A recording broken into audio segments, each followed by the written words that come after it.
My new boss is the man I slept with years ago, and he has no idea we have a child together.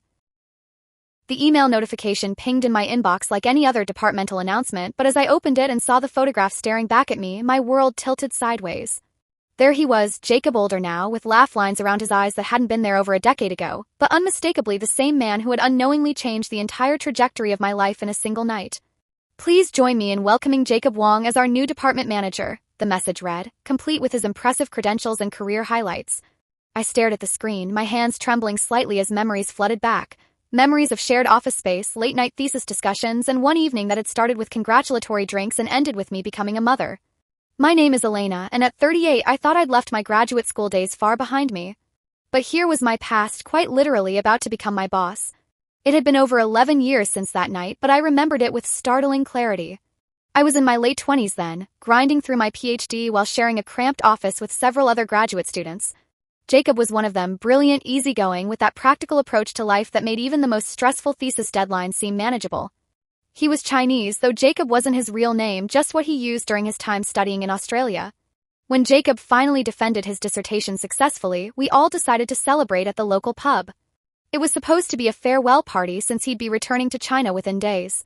The drinks flowed, the conversation was lively, and somewhere between toasting his success and lamenting his departure, Jacob and I found ourselves drawn to each other in a way we never had during all those months of shared workspace.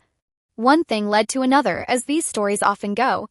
We spent the night together, not planned, not part of some grand romance, just two adults connecting in a moment of transition and celebration. When morning came, we were both slightly embarrassed but not regretful. He was leaving the country, I was staying to finish my degree. Seemed like a natural conclusion to a chapter of our lives. A few weeks later, when I realized I was pregnant, my first emotion wasn't panic but a strange kind of acceptance. I'd always wanted children, though not quite under these circumstances. But what struck me most wasn't my own situation, it was the realization that Jacob had a right to know he was going to be a father. Problem was finding him. His university email had been deactivated the moment he'd graduated. His phone number led to dead ends. I tried everything I could think of, contacting our former office mates, reaching out to his thesis supervisor, even attempting to track down the aunt listed as his emergency contact in university records. Every lead went nowhere. Jacob Wong is an incredibly common name, and without knowing his Chinese name or having reliable contact information, finding one specific person in a country that doesn't rely heavily on Google or Facebook felt impossible. I found a research paper he'd co-authored and contacted the corresponding author, begging for his email address. No response. By the time hyperemesis gravidarum hit and I was too sick to continue my detective work, I'd exhausted every reasonable avenue. My daughter's health became my priority, and Jacob became a story I would one day tell her, about her brilliant father who'd returned to his homeland before either of us knew she existed. Over the years, I'd tell my daughter what I knew about her father. That he was smart and kind, that he'd worked hard to earn his PhD, that he'd made me laugh during some of the most stressful months of graduate school. When she asked why he wasn't around, I explained that he'd moved back to China before I knew she was coming, and that I'd tried to find him but hadn't been successful. She'd inherited his quick mind and practical approach to problems, traits that definitely didn't come from my side of the family. Sometimes I'd catch her working through a complex math problem with the same methodical patience Jacob had shown with his research, and I'd wonder what he might think of the brilliant little person we'd created together. But mostly, life moved forward. I finished my PhD, built a successful career in my highly specialized field, and raised my daughter as a single parent. Jacob became more of a character in our family story than a real person, someone who'd played an important role but had naturally exited stage left when his scene was complete. That was until his photograph appeared in my inbox, accompanied by the news that he would be returning to Australia as my new manager. My first instinct was purely professional panic. How do you explain to HR that you have a decade-long secret history with your new boss? How do you maintain workplace boundaries when your personal life is literally running around the house asking when she'll get to meet her siblings from daddy's new family? The situation was complex in ways that most workplace relationship policies never anticipated. This wasn't an office romance that had developed over time, it was a single night from over a decade ago that had consequences Jacob didn't even know about. From his perspective, I was probably just another former classmate he might vaguely remember from his graduate school days. But from my perspective, he was the father of my child, and now he was going to be in a position of professional authority over me. I spent sleepless nights trying to figure out the right approach. Should I mention our previous acquaintance in the standard welcome email that everyone was expected to send? Should I reach out privately to discuss keeping our history separate from work? Should I tell him about his daughter immediately, or wait until he'd settled into his new role and new country? The ethical implications were staggering. Every decision I made could affect not just my career but his and ultimately our daughter's relationship with her father. I'd spent 11 years making unilateral decisions about this situation when to stop searching what to tell our daughter, how to frame his absence. Now suddenly I had the opportunity to include him in those decisions, but the timing couldn't have been more professionally complicated. I reached out to my union representative first, hoping for guidance on how to navigate the workplace implications. Their advice was stark and simple. Say nothing, but call us if HR tries to set up a meeting with you. But staying silent felt like a trap. If I said nothing and Jacob arrived only to independently declare our previous relationship, which any ethical manager would do, I'd still end up in the same position, except now I would have lied by omission. Given that our HR department was known for being gossipy, and given that they knew the age of my clearly half-Chinese daughter, I needed to maintain as much control as possible over how this information was disclosed. An employment lawyer reviewed our company policies and recommended that I write an email to HR declaring a prior relationship with Jacob. Seemed like the most straightforward approach: get ahead of the situation, demonstrate transparency, and work with the company to find an appropriate solution. I crafted the email carefully, explaining that I'd had a brief relationship with Jacob over a decade ago during our graduate studies, and that I wanted to ensure there were no conflicts of interest in our new professional relationship. I thought I was being responsible and proactive. I was completely unprepared for what happened next. The response was immediate and brutal. Within hours of sending that email, I was summoned to a meeting with HR, senior management, my union representative, and my lawyer. The room felt hostile from the moment I walked in, and it quickly became clear that their preferred solution was simple: I should resign. When I declined, they escalated their demands. They wanted a statutory declaration detailing every aspect of my relationship with Jacob, how many times we'd been together, who had initiated contact, explicit details about our encounter that had no bearing on our professional capabilities but would satisfy their prurient curiosity. I refused. These weren't reasonable requests for managing a workplace conflict. They were invasive demands designed to humiliate me into compliance. We left the meeting with both sides agreeing to think about possible solutions, but their version of problem-solving became immediately apparent. What followed was a systematic campaign designed to make my working life unbearable.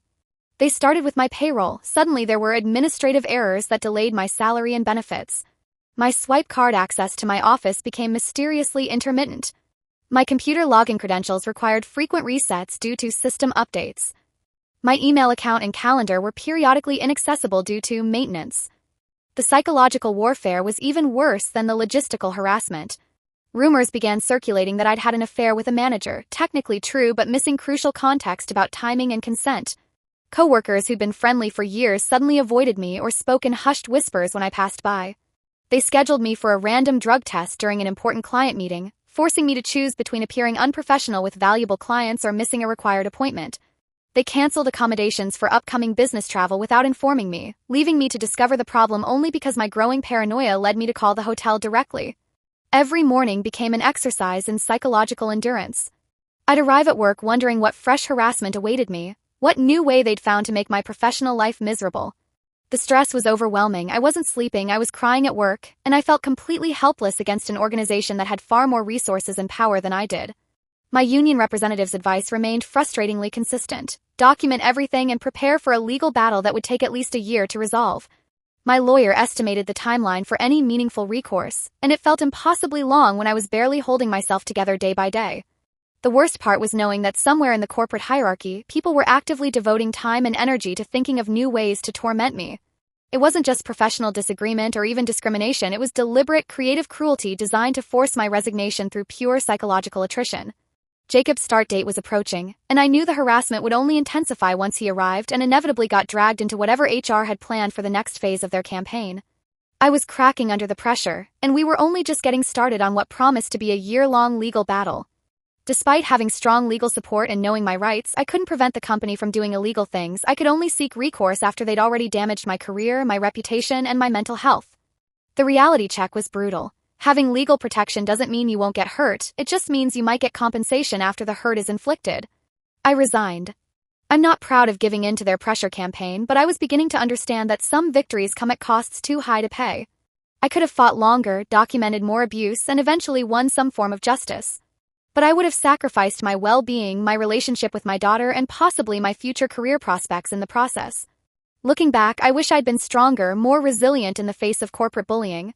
But I also recognized that choosing my mental health and family stability over a principle was itself a form of strength. Sometimes the most courageous thing you can do is walk away from a battle that's destroying you, even when you know you're in the right. With the immediate workplace crisis resolved through my resignation, I finally had space to address the larger question that had started this entire mess, telling Jacob about his daughter.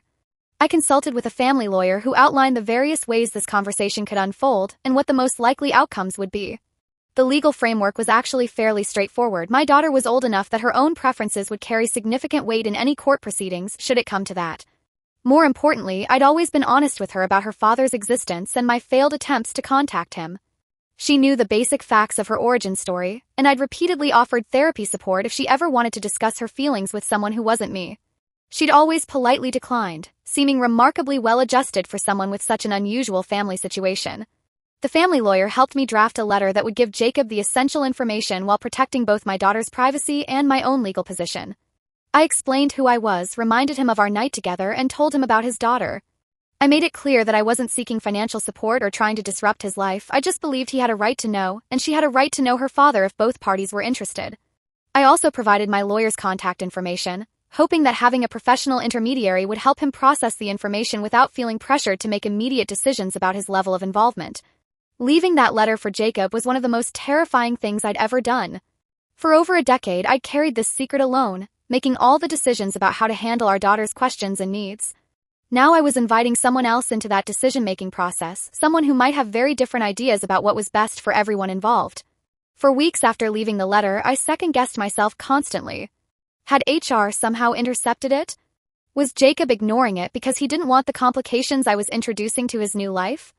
Was I being unfair to disrupt his fresh start with information from so long ago? When Jacob finally responded through my lawyer, his reaction was everything I'd hoped for and feared it might be. He was the same practical, easygoing person I remembered from graduate school, but now he was processing the fact that he'd been a father for 11 years without knowing it. His response was measured and thoughtful. He acknowledged that he was still processing the information but wanted me to know that he had no intention of taking legal action against me for not finding him sooner. He offered to provide his family's medical history for our daughter's health records.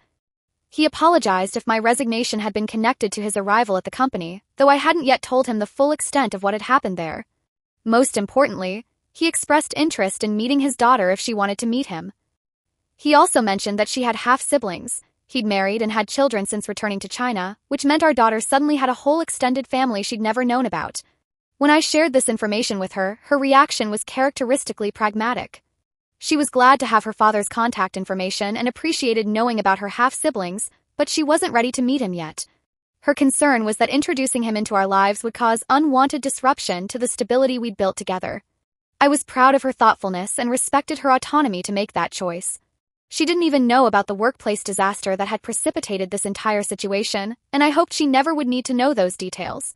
Her relationship with her father should be based on their own dynamic, not complicated by the professional chaos his arrival had caused for me. With both the workplace and family situations temporarily resolved, I had space to figure out what came next for my career. I was fortunate to be in a financial position where I could take my time finding the right opportunity rather than accepting the first offer that came along. The job market in my specialized field was limited. There were only a handful of companies in the country doing the type of work I was qualified for. But that also meant that my expertise was valuable and my reputation, despite the recent drama, was still solid among people who knew my professional capabilities. Through almost a year of unemployment, I got an unexpected opportunity through Jacob himself.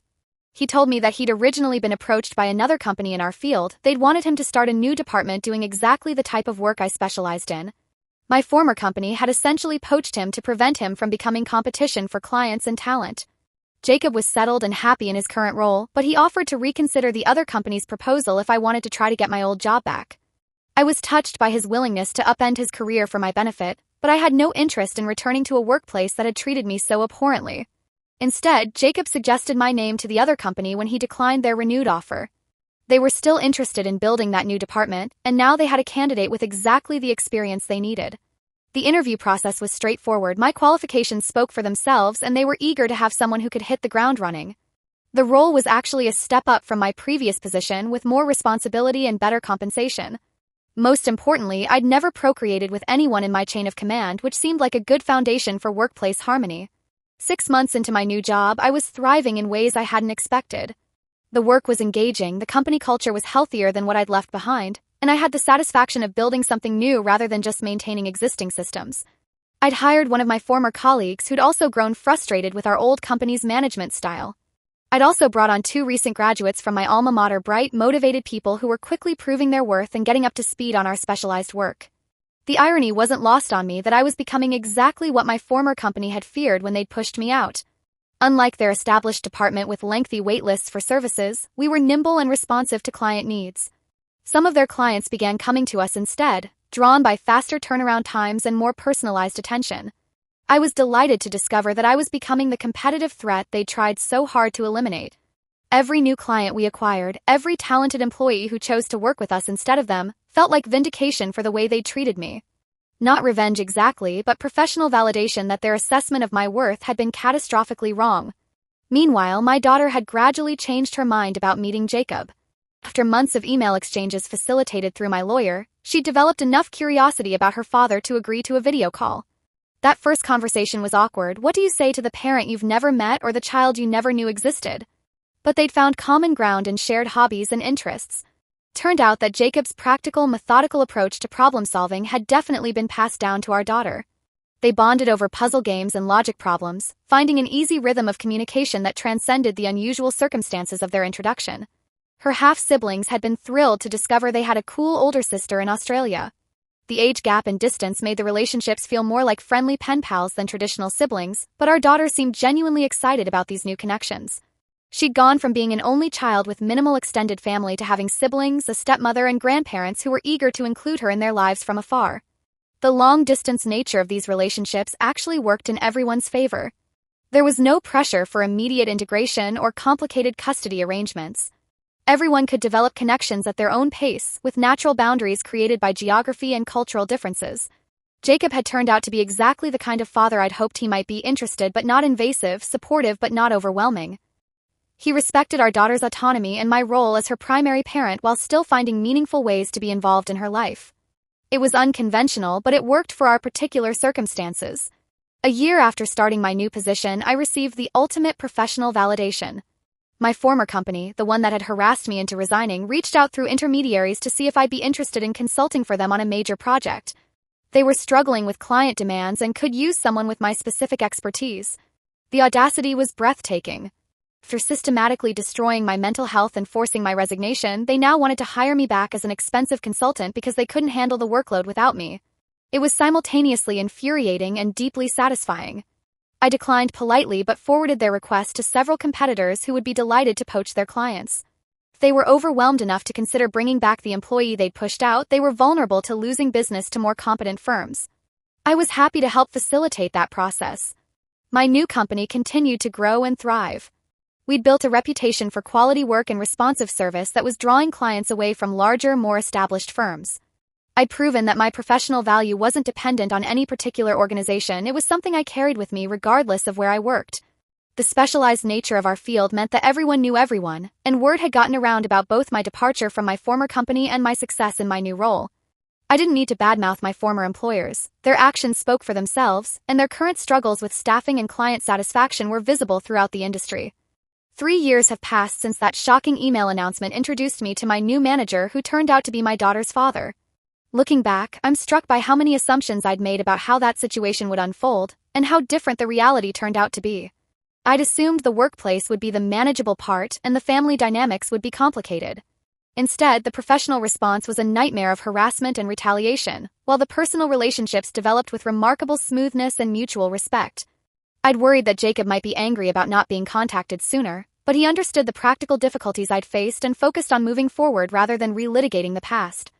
I'd feared that our daughter might resent me for keeping her father's identity secret, but she was grateful to finally have answers and excited about her new family connections.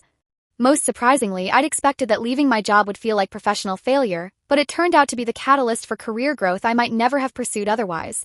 Sometimes what feels like the worst possible outcome is actually an opportunity disguised as a disaster. The workplace drama was temporary, but the family connections we built will last forever. In the end, that's what mattered most. As I write this, my daughter is video chatting with her half-siblings about some shared project they're working on together. Jacob occasionally emails me directly now about scheduling calls or sharing photos, and our communication has evolved from lawyer-mediated formality to co-parenting practicality. My career is more successful than it's ever been, and I wake up every day grateful for work that challenges me without destroying my mental health. Took 3 years, but everything that felt impossible when Jacob's photo first appeared in my inbox has resolved into something better than I could have imagined. Sometimes the most disruptive changes lead to the most positive outcomes, but only if you're brave enough to navigate the chaos with integrity and hope. The secret I'd carried for over a decade is now a family story we all share, and the professional crisis that nearly broke me became the foundation for greater career success. I'm exactly where I'm supposed to be, doing work that matters, raising a daughter who knows her full family history, and building a future that honors both my independence and our expanded connections. Not bad for a one-night stand that changed everything.